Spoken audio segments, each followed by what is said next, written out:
I'd have Kenny like rub me down, but then all of a sudden it's like his hands are rubbing, and then I feel something kind of low down. I'm like, what is that poking me? And he's like, oh, don't worry about it, just relax. And the next thing you know, I'm covered in oil. And so like I don't want to get slippery before the workout. It happens. It definitely happens.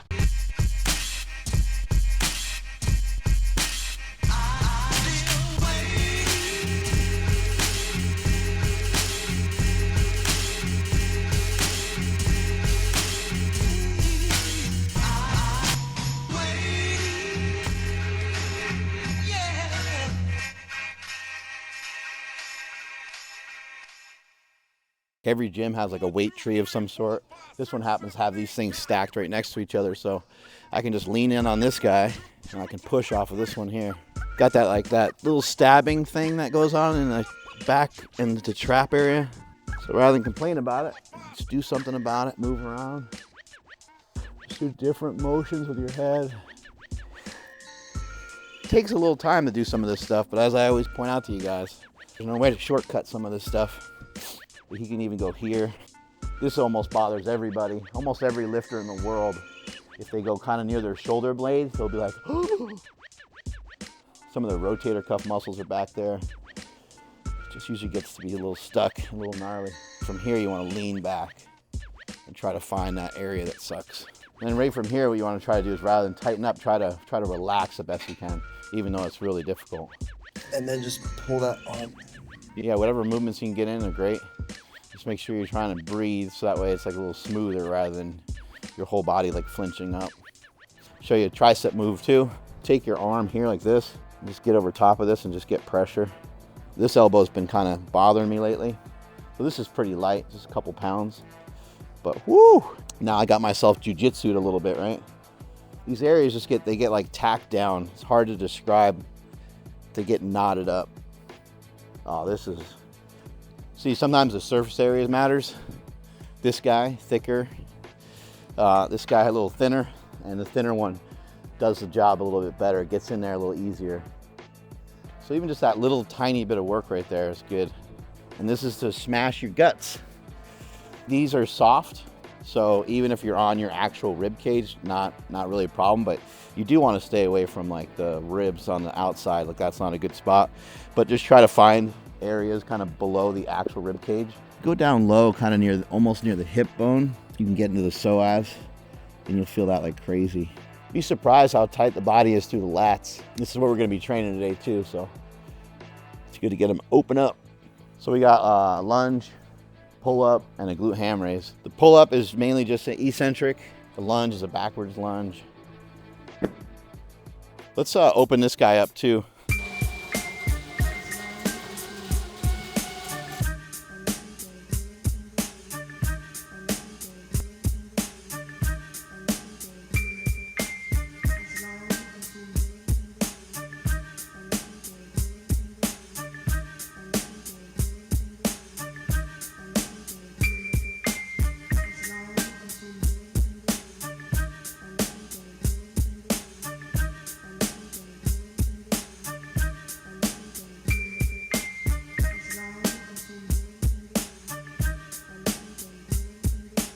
Glute hammies.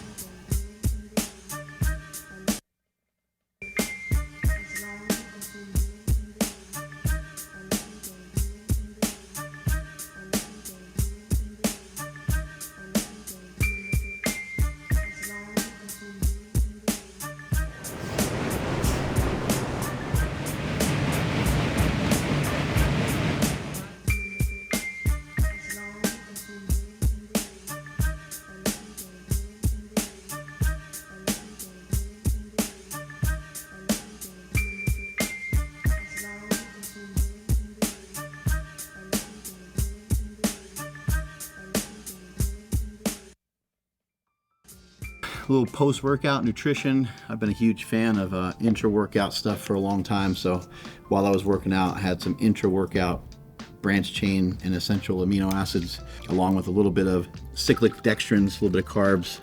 I'm gonna mix This Is the Whey protein with some carbs, get some fast-acting protein in there. Gotta get that O'Hearn scoop. We don't need a ton of it right now. I'm gonna do like a 1.5 scooper.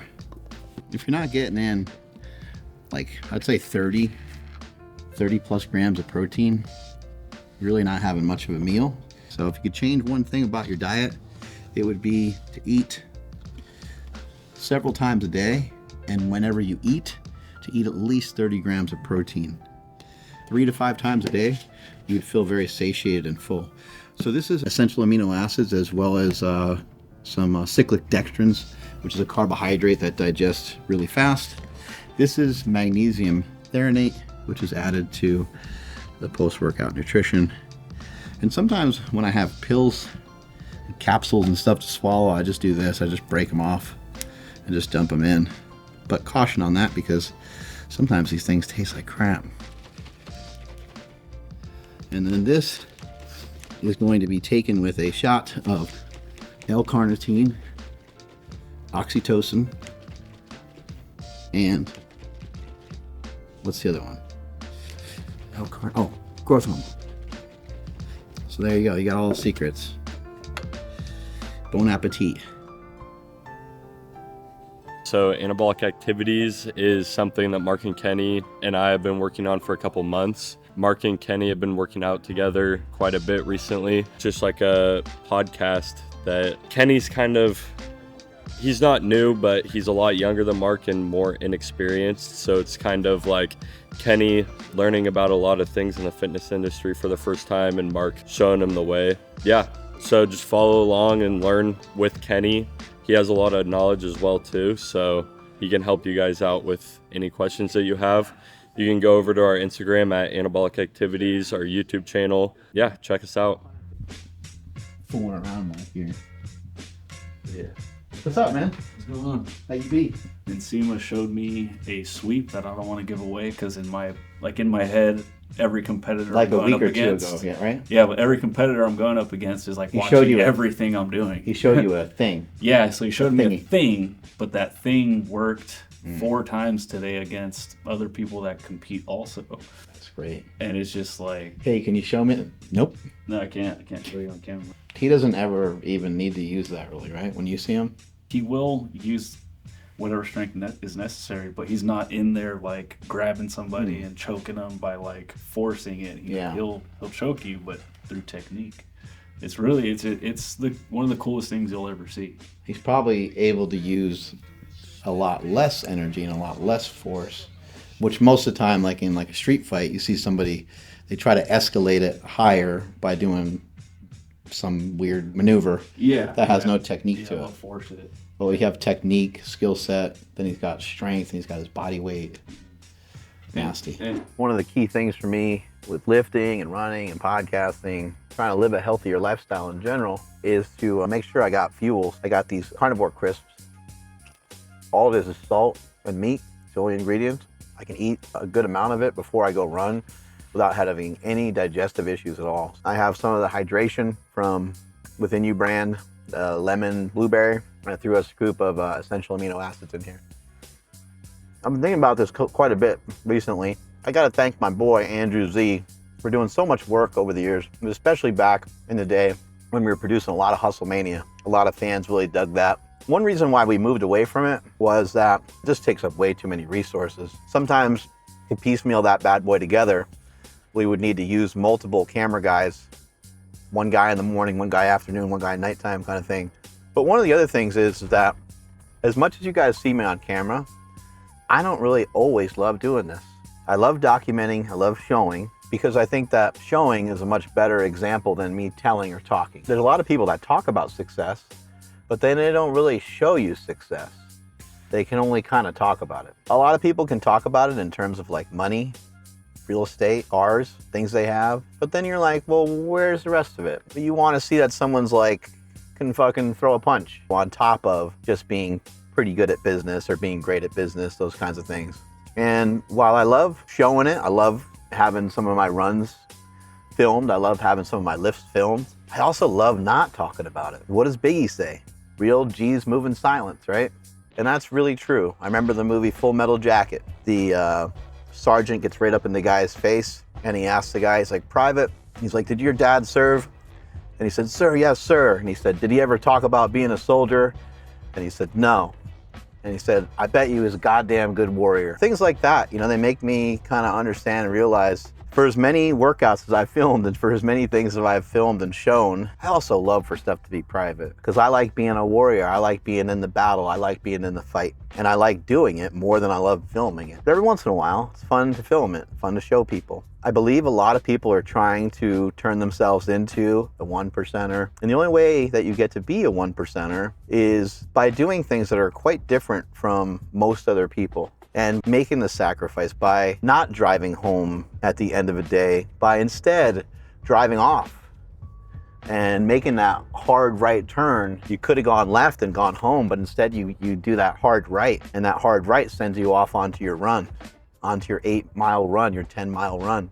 If you want to be able to be made of something different and you want to try to make yourself into something different, well, you got to be molded through things that are challenging. Now, the cool thing is those challenging things could be things that you love. So maybe they don't feel that hard. People talk about how hard you have to go and how tough you got to be. There's some aspects of having some mental toughness, but if there is mental toughness, it's really just to stick to a thing for a really long time.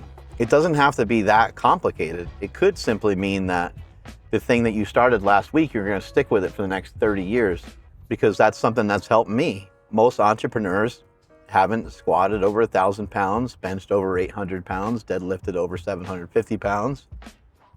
And most probably haven't also, in addition to those things, run a marathon. That doesn't make me supremely better than anybody, but what it does do and what it has done is it put me in a position to be someone in a position of power, in a position of knowledge, that then has a following, that then becomes kind of a material expert in this field of strength and the field of nutrition. These are things I've all been studying. This time I was like, I don't know, 14, 15 years old. And I got more and more into it over the years. And that ability to get out in front of people and do something that made me really uncomfortable, which is talk in front of a camera or talk in front of people. That was something that was practiced, that was learned, that I had to kind of force. How much do you like doing what you do? Well, if you really like doing what you do and you really love doing what you do, well, then you better start asking people some questions. You can't be a mute. You can't just not say anything. You can't just not show emotion because that shows people, maybe gives people the wrong interpretation of you.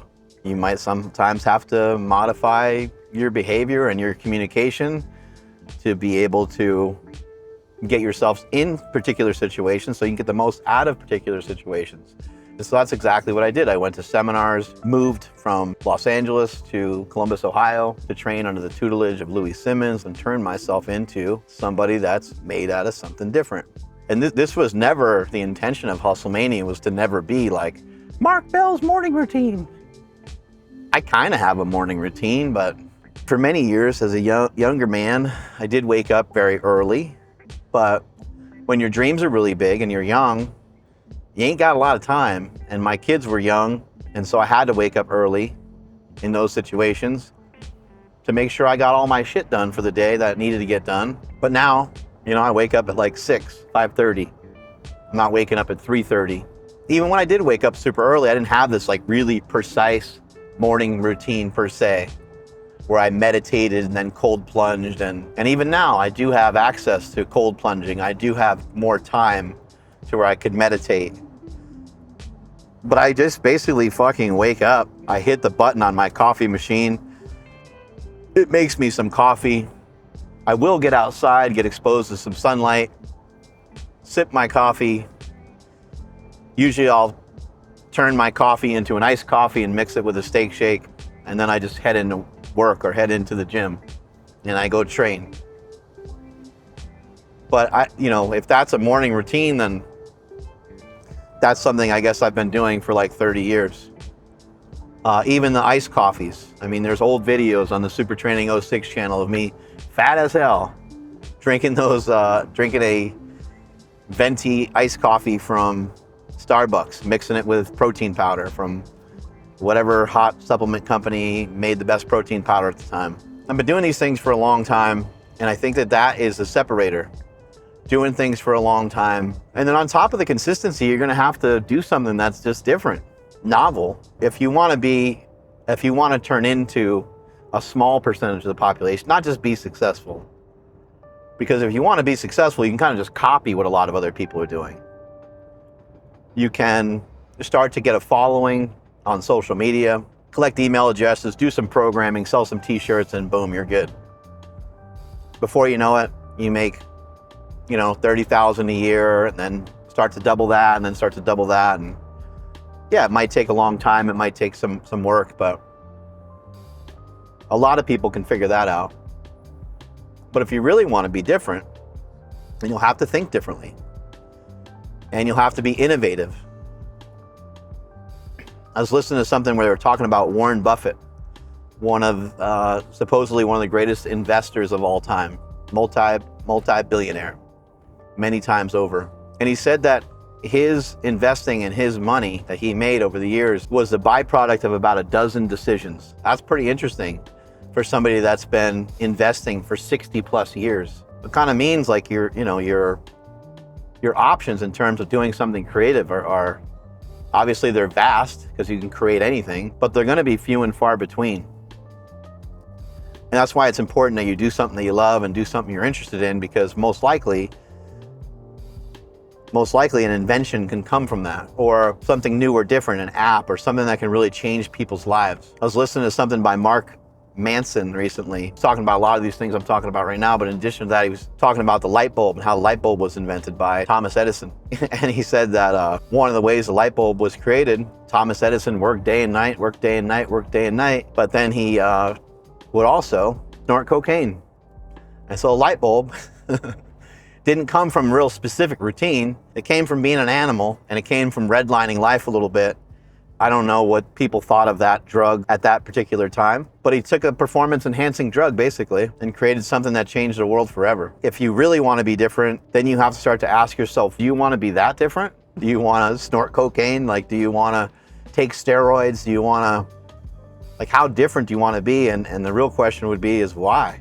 Why do you want to be that different? Because being that different could have a real price to pay with it. Being like an Arnold Schwarzenegger or being a Joe Rogan. If you want to get to that level of different, being an Elon Musk. Elon Musk got the shit beat out of him when he was a kid. And now he's a billionaire, and now people are like, oh man, I'd trade places with him. But would you have traded places with him when he was young to turn him into who he is today? I don't think anybody would want that life.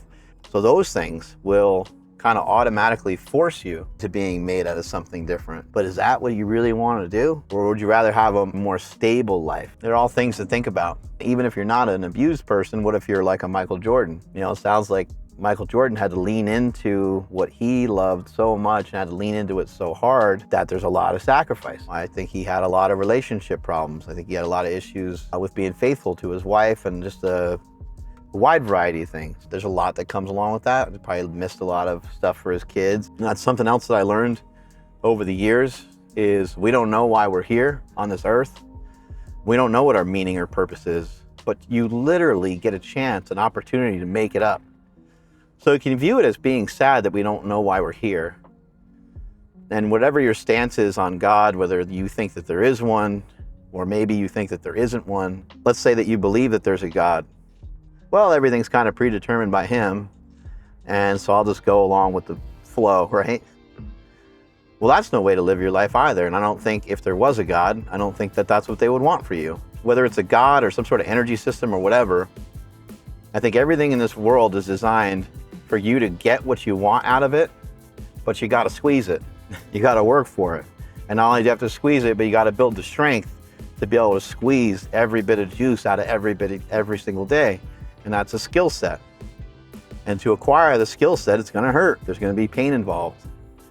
That's the way it works. And you don't get courage to go do something until you actually go and do it. I think people are waiting. They're sitting around waiting until they have courage or inspiration. And that is not the way that it works. I don't feel like I have tons of courage to go do this run right now, or tons of motivation to go do this run right now. But I know that once I get into it, I'm going to have tons of courage. I'm going to be filled with inspiration, whether it's something that just hits me because I'm running, or whether it's a quote I think of. Yeah, there's always the, oh man, my knee, wow, my back, holy shit, okay, this, that. Am I actually getting old? Is all the stuff they say true about people getting old? Is that what that is, my ankle? What is that? Get your mind on something else, start listening to your music, start listening to your podcast, start listening to your own positive thoughts rather than just the negative thoughts. Start to feed the positive in there. Like, holy shit, what a beautiful day it is out today. How great is this that my legs even work this much? Even if I'm not running as fast as I want, I'm running. I'm grateful that I'm not in a wheelchair. You start to switch your mind over to what you feel grateful for. And when you can think about the things you're grateful for, it's going to bring about a lot more optimism. And you're going to be able to look at things from a completely different lens, completely different perspective.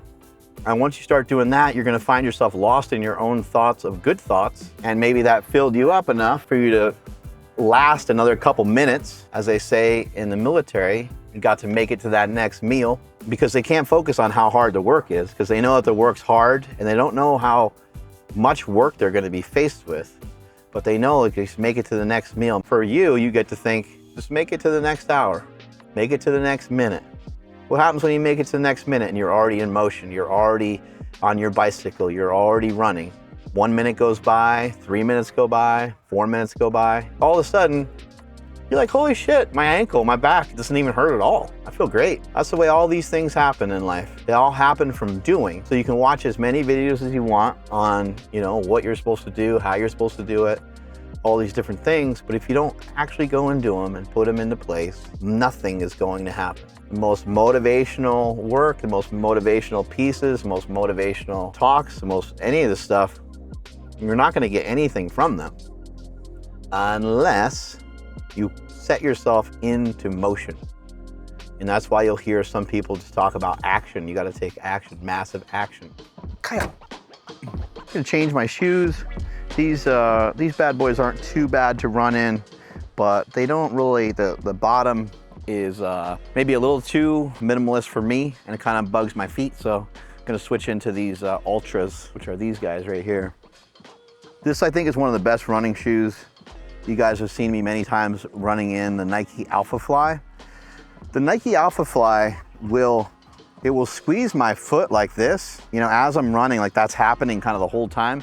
It's gentle. It doesn't really cause any real noticeable issues with like my toes or anything, but over a period of time, the top of my toe, let's say this is the big toe right here, like right through here, it gets really sore, and underneath this kind of pad that you have underneath, which doesn't make any sense because the Nike Alpha Fly has so much padding underneath it, you would think that you would be totally protected, but it's because my foot on everything is going like this. It's starting to make the big toe on kind of go inward like that and almost rub on the other toe. And I ain't about that life, so I'm wearing the toe spacers a lot. A lot of times I'll try to wear them to bed, or at least try to, and get these toes corrected. Your toes are supposed to be straight. Your toes are supposed to be pretty straight.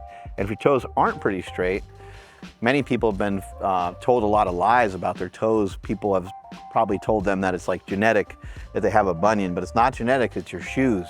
So look into getting some Vivo barefoot, look into getting some of these Vibram 5-finger shoes, Ultra shoes. Look into shoes that are foot shaped and not shoe shaped. Ryan, our cameraman, has a good pair of shoes on right there. Those are perfect, nice and wide. They come out and around. You guys know the shoes I'm talking about. They're a lot thinner through here, and it cuts off the pinky toe and cuts off the big toe, and eventually gives you a lot of problems. In addition to that, if you're a football player, soccer player, basketball player, you're really screwed then. So when you're not playing your sport, do your best to get yourself in a pair of shoes like this that have more of a foot shape so that your feet aren't compressed and jacked up all the time. These socks that I have on, these are my favorite socks. These are Exo Skin socks, toe socks. Toe socks are also just as important as, in my opinion, it's just as important as having shoes that give you the right amount of space. It's also important to have toe socks. I think are really important. And this company makes like compression stuff as well. And these socks are a little bit compressive, and it actually makes the shoe fit a little bit better because the sock is tight and form-fitting, and you're just gonna prevent blisters, prevent rubbing, but really feels good on the toes.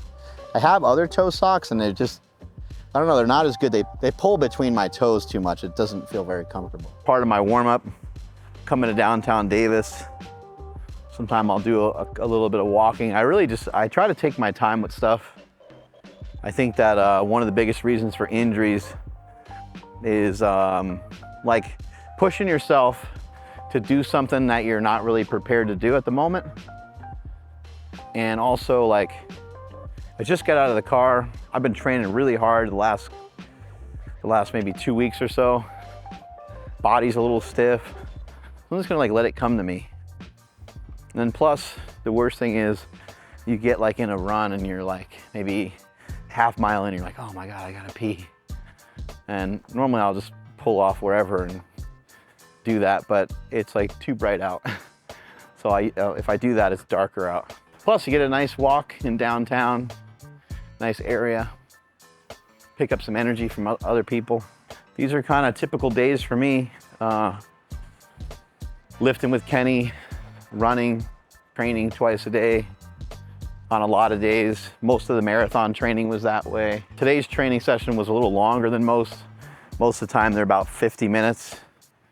But today it was kind of a little bit of a marathon because we did a lot of extra work, did some myofascial release and did some med ball tosses and some box jumps and things like that. And when I go and run in a little bit, I'm gonna feel all that. That's gonna accumulate in the legs.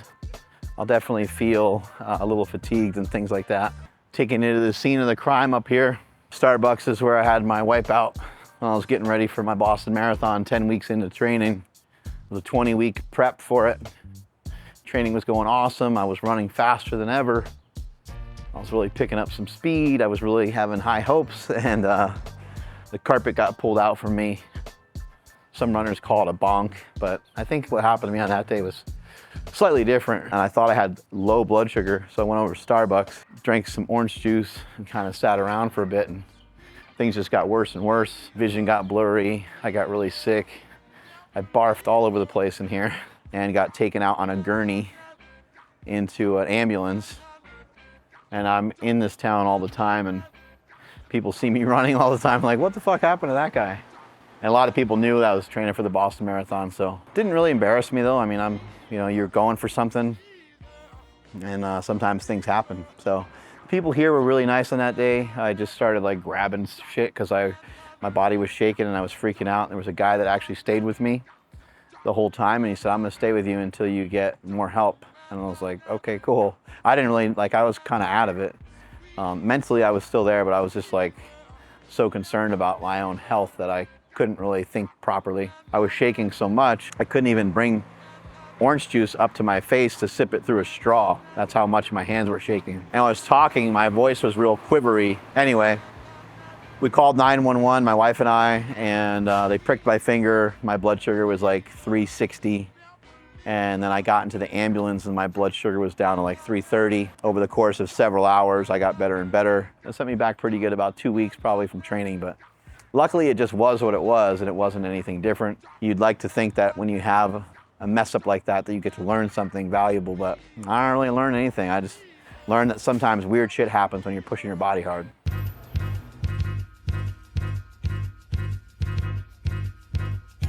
So for today's run, real simple, just 2 to 3 miles.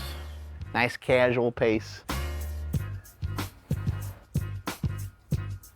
It's perfect timing. It's almost 1 o'clock.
Listen up. If your back hurts when you're running, try this. A lot of people get overextended when they're running. Their back starts to curl this way. Their ass starts to stick way back. Just crunch your belly button underneath you and get your hips underneath your shoulders. And your shoulders might be slightly forward. You might be leaning forward depending on how fast you're running. But bring those hips forward and underneath you. Yes! Nice to have some of those young ladies cheering for me there at the end. 3.5 miles from when I started recording the run. Probably like 4 miles overall. And then 5 miles if I count the walking, which I don't actually usually calculate the walking in here, but it's nice to get those extra steps. And don't forget the value, even though you might be starting some running, don't forget the value of walking, the restorative effects, the recovery, the nutrient partitioning, and the overall health that you can get just from walking. So if you really struggle with running, don't feel bad. I encourage you to just walk a lot. Not even walk a lot, just walk frequently. Get whatever amount of walking in that you can. As far as chafing goes, I get a lot of questions on that. I wear Under Armour undies, and they're the longer ones. I think they're like 6-inch seam or something. Those seem to always work. And also I noticed that being clean is really helpful. If you're sticky and sweaty from a previous workout and you go out and run, your legs are going to tend to stick together a little bit more. And what I used in my Boston Marathon is really simple. I used some high-end butt cream, aka beef tallow. I used beef tallow from the same company that gives me that meat, Carnivore Chris Tallow. I started using it on my skin for some dry skin, and I started using it on my butt for some runs. But you know, you got to put it on way before you start sweating, otherwise it's going to be a nightmare. It's going to be a mess. So that's one of the keys. That's one of the keys to not getting a lot of chafing, is to use beef tallow. And you got to get it all up in there. So I was getting I was having a party. I was taking it and getting way up in here. You don't need a lot of it. You just need to like lather your hands up with some of it and get it way in here. Oddly enough for me, on this actual like butt crease right here is where I'd get some chafing, which who the hell knows what's going on all the way up there, but that's what was happening for me. But anyway, find yourself a good pair of undies. I found some Nike running underwear that work really well. Under Armour seems to work really well. Anything that's long enough so your legs aren't causing a fire. And if you still want your legs to show, my legs still show plenty good. With these, they get hiked up a little bit. There's a lot of shorts and stuff like that with built-in liners. Those aren't really promising. Those aren't great unless you're going on a shorter run. So if you're going 3 to 5 miles, probably not a huge deal. But even for some of you guys with bigger legs, I guess I'll just say this with running: don't risk it. Don't ever risk it. It's not worth it. Don't risk new socks. Don't risk new undies. Don't risk new shorts on any run that's like longer than like 2 miles. Test these things out with a little bit of walking and a little bit of jogging and see where that leaves you. Because if you get like chafed, as funny as it sounds, you get a lot of skin irritation, you get a blister from not wearing socks on a run because you forgot your socks for the day or something stupid, that blister is just going to keep coming back over and over and over again. And it's going to be a real nightmare, and it's going to sideline your running. So a lot of good stuff for today. It is probably about 2 o'clock, and that means it's time for me to head back to the studio. It's 1:48, perfect timing, so I got to head back to Super Training Gym to do a podcast with Andrew and Nsima for the Power Project. What I've been doing with my diet lately is not too much different than what I've been doing in the past, but some small tweaks. So I have a lot of aminos in here. I got some essential amino acids as well as some hydration. That's surrounding the workouts. That's definitely a constant. And then in addition to that, I'll use cyclic dextrins. The cyclic dextrins are a particular type of carbohydrate that digests quickly. People choose to use other things like dextrose. Some people will advise, a little bit of Gatorade or some Skittles during a workout. Like, there's all kinds of different things you can try and use. For me, I use the cyclic dextrins. A lot of different companies sell them. One of the ones I use is from Nick Bare.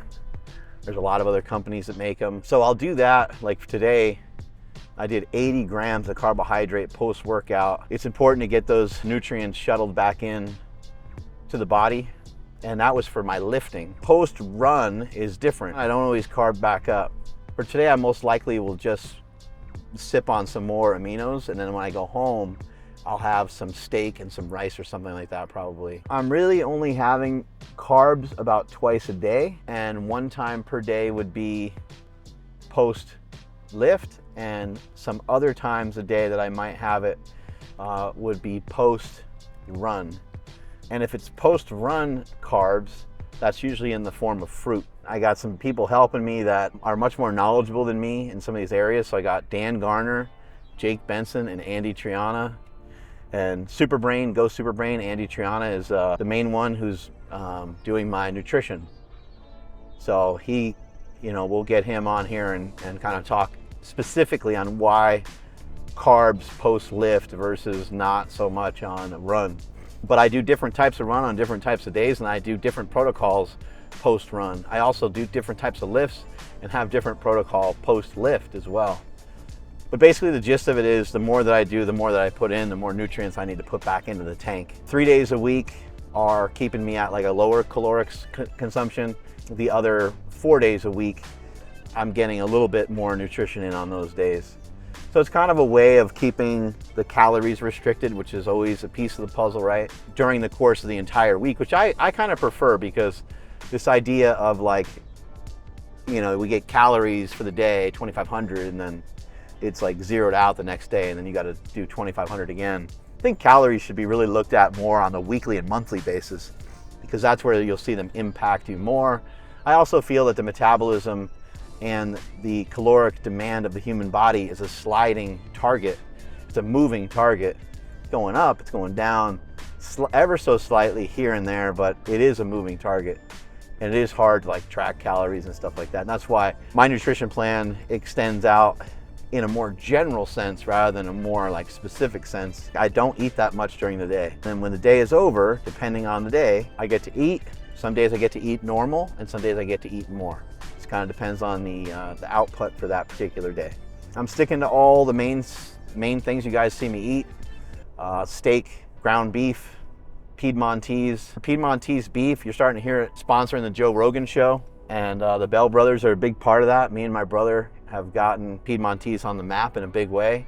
But the way that we were able to do it, it's not through anything we're doing really special. We're just telling people what a great product it is, and then people are following up and not only purchasing it, but buying it again and again. The difference between Piedmontese beef and all the other beef out there is that Piedmontese is a special breed of cattle. The cows have a lot less fat on them. So if you get a ribeye from Piedmontese versus a ribeye from your local grocery store or butcher, it will literally, most of the time, have half the amount of fat. That goes for any other cuts they have. That goes for their filet, that goes for their New York, that goes for any of it. The other thing that's amazing is that the entire thing is always edible. You don't have some stringy, weird piece of meat in there. Unless you go like USDA grade, top of the line, it's usually not like that. But with Piedmontese, they don't have that marbling. They don't have, and I know some people prefer that and they like that. But that just means the cow is a lot fatter. They say you are what you eat. We want to eat more like bison, right? We want to eat things that are more jacked elk.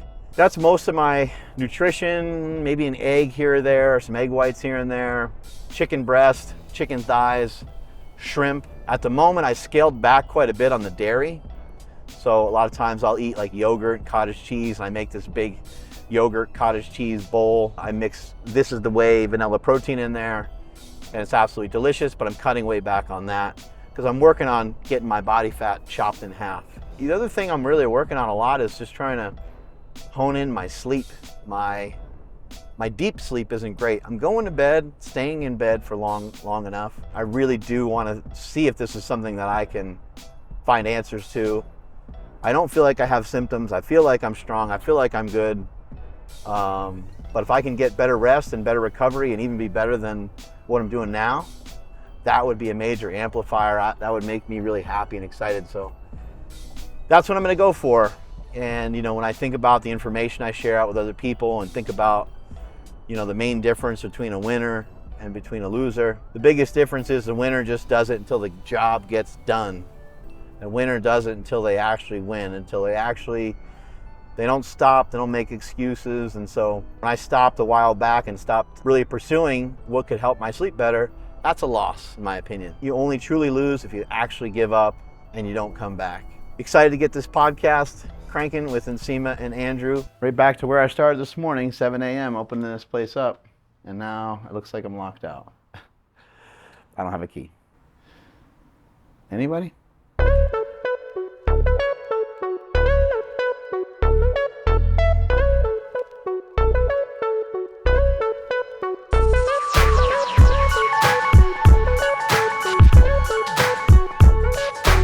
Like a touchdown celebration. In Greg's video, he was showing examples of some influencers that were literally, these guys look great, but they're like, I feel like I'm so fat. You know, I went on a bulk, but I didn't want to maintain it. Like, I feel like I don't ever want to take pictures unless I'm under good lighting. Like, I mean, that's, for the way you look, dude, like that's kind of fucking wild. You look great. And it's kind of crazy, but it's because they're so focused on bodybuilding. That's the only type of outlet they have, bodybuilding. And what do you do when you bodybuild? Well, you pay attention to every little thing on your physique, right? Well, bodybuilder's 8% body fat, you're way far away from stage probably. Yeah, you're still a little bit away from being stage lean. Someone might think you're fat at that point. Like, your shows this week, you're 8%, you're way off. But for a bodybuilder, like, that's the thing too. Most of these guys who are watching this content, and some of these guys who are even talking like this, they're not competing in bodybuilding. They're mainly doing it, you know, as trying to give information and influence people. Yeah. But even so, it's like most guys that are watching aren't competing in bodybuilding, but they're having the same fucked up kind of notions like a bodybuilder would. I think they miss some of the key element of bodybuilding. Like, one of the cool things about bodybuilding is you can look bigger than you really are. And you can look leaner than you really are. You can end up with like a little bit of both. And you see some of these guys, they have a decent waist, shoulders are broad, they do a double bicep pose, and you're like, guy still looks really good. And then the guy will tell you he's 12 or 14%. You're like, really? Mm-hmm. Holy shit, it still looks incredible. Mm-hmm. So I think that some of the young people maybe, and people in general maybe, are missing the fact that you're like, it's not like body skinny, it's bodybuilding. You're trying to build. And when you went and got your body fat tested yesterday or whatever, it was probably, your score is probably really good because you hold a lot of muscle. It's a huge advantage. If you went there yesterday and had 10 less pounds of muscle, your body fat would be skewed. Mm-hmm. And I think people don't understand that side of it. Like, keep trying to pack on muscle, so that means you have to eat. Mm-hmm. It's official, Hustlemania is back. I'm done. 2 podcasts, 2 workouts, some lifting, some running. Had a great time doing all of it today. It's fun to work out with. It's fun to work out with Kenny. He's a young guy who's fired up and excited about lifting. And it's also great to get in there with Andrew and Nsima. They're super fired up to talk about the different topics that we talk about on Mark Bell's Power Project. I'm really excited about anabolic activities and the possibilities of it, and super happy and fired up to be firing up Hustlemania. In the comments below, let us know what you think. Does this compare to some of the old Hustlemania videos that you guys, some of you guys enjoyed, I think. Anyway, I'm gonna go home, and now it's time for some family time. Get to eat with the family, sit down, chill, grub, watch TV, hot tub, go to bed, and hit repeat. Strength is never weakness, weakness is never strength. Catch you guys later.